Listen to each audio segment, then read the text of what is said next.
Press conference યોજવામાં આવી હતી। Civil superintendent doctor Monali Makadiya, paediatric વિભાગના મુખ્ય અધિકારી સહિતનાઓની પ્રેસ કોન્ફરન્સ યોજવામાં આવી હતી। ચાંદીપુરાના વધતા કેસને લઈને રાજકોટના ડોક્ટરો અને ગાંધીનગરથી આવેલી ટીમના ડોક્ટરો સાથે મહત્વની આ બેઠક મળી હતી। ચાંદીપુરા વાયરસમાં તાવ, લીવર પર સોજો અને મગજ પર સોજો જેવા લક્ષણો આવે છે।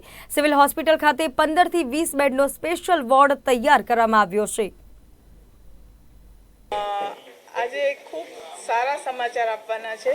नफीजा नामनु पेशન્ટ जे પડદરીનું રહેવાસી છે અને અમારી હોસ્પિટલમાં એડમિટ થયેલું CHPV પોઝિટિવ એટલે ચાંદીપુરા વાયરસ માટે પોઝિટિવ ટેસ્ટ થયેલું અને આજે ખૂબ ખુશી સાથે હું કહી શકું છું કે બહુ જ સરસ ટ્રીટમેન્ટ સાથે પેશન્ટ હસતું રમતું ઘરે જઈ રહ્યું છે અને અમે ડિસ્ચાર્જ કરી રહ્યા છીએ કે આ પેશન્ટ જે છે એ રિકરન્ટ હાઇપોગ્લાઇસેમિયા કે રિફ્રેક્ટરી જેને આપણે કહી શકીએ કે લોહીમાં સુગરનું સતત ઓછું પ્રમાણ થઈ જવાના કારણે જે પેશન્ટ છે એ અન્ય એક મોટી હોસ્પિટલમાંથી આપણે ત્યાં રિફર થયું હતું।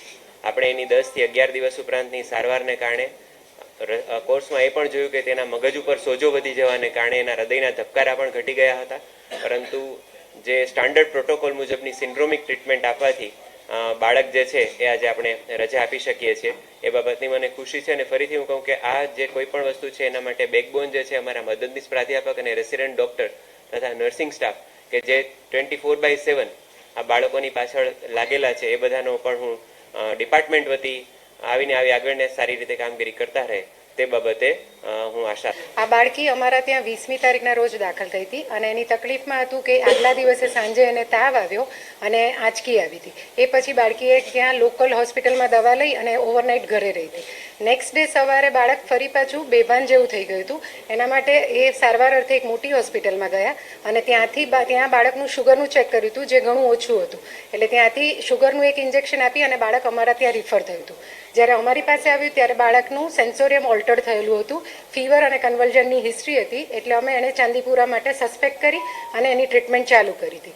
નેક્સ્ટ ડે બાળકને એક આંચકી વધારે આવી અને એના શુગરના લેવલ સિરિયસલી ઘટતા જતા હતા, એટલે જે GIR એટલે કે ગ્લુકોઝ ઇન્ફ્યુઝન રેટ છે એ અમારે 10 સુધી એનું કન્ટિન્યુઅસ ગ્લુકોઝ આપવું પડ્યું હતું।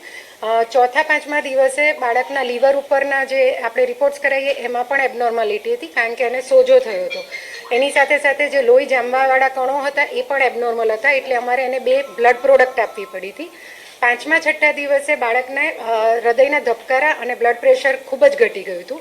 આની પછી ફર્ધર અમે તપાસ ઇકો અને બીજા બધા રિપોર્ટ્સ કરાયા ત્યારે એને ટ્રાન્ઝિયન્ટ થાઇરોઇડની પણ એબનોર્માલિટી નીકળી હતી કે જે એક અંતસ્રાવ છે, અને આગળ જતાં એ ટેમ્પરરી અમે એનું કરેક્શન કરી અને ફરી પાછા એ રિપોર્ટ્સ કરાયા, એ બધા નોર્મલ થઈ ગયા અને 10 થી 11 દિવસના બાળકનો અમારા ત્યાં સ્ટે હતો અને અત્યારે ફૂલ ફીડિંગ અને લીવર પરના સોજા, હૃદયની તકલીફ બધી નોર્મલ આવી ગઈ છે, એટલે આજે આપણે ડિસ્ચાર્જનું રાજકોટ સિવિલ હોસ્પિટલમાં અલગ અલગ જિલ્લામાંથી અને રાજકોટ જિલ્લા પ્લસ મોરબી, પોરબંદર, જામનગર જિલ્લો, સુરેન્દ્રનગર જિલ્લો, આ બધી જગ્યાએથી અહીંયા રાજકોટ સિવિલ હોસ્પિટલમાં અત્યાર સુધીમાં ટોટલ 20 દર્દીઓ ચાંદીપુરાના સસ્પેક્ટેડ હોય અને એના જે સિમ્પટમ્સ હોય એ પ્રમાણેના ટોટલ 20 દર્દી દાખલ થયેલા હતા।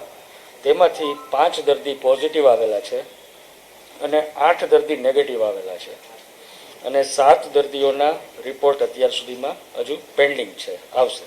આ 5 પોઝિટિવ દર્દીમાંથી એક પોઝિટિવ દર્દીનું મૃત્યુ થયેલું હતું, જ્યારે એક પોઝિટિવ દર્દીનો આજે આપણે ડિસ્ચાર્જ રજા હોસ્પિટલમાંથી રજા આપવામાં આવી છે।